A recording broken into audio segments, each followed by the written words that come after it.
Ang epekto ng droga sa katawan ng tao ay maaaring maging malubha at nakakapinsala. Narito ang ilan sa mga pangunahing epekto nito.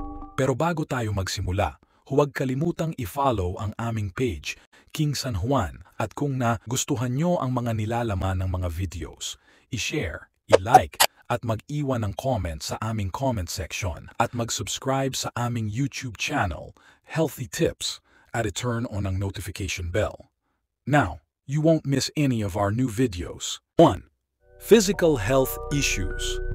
Ang paggamit ng droga ay maaaring magdulot ng iba't ibang problema sa kalusugan tulad ng pagkasira ng atay, puso, baga, at iba pang mga organo ng katawan. Maaari rin itong magdulot ng pagtaas ng presyon ng dugo at iba pang mga sakit. 2. Psychological effects. Ang mga droga ay maaaring makaapekto rin sa kaisipan ng tao. Maaari itong magdulot ng pagbabago sa emosyon, pagkabalisa, depresyon, paranoia, at iba pang mga problema sa mental health. 3. Behavioral changes.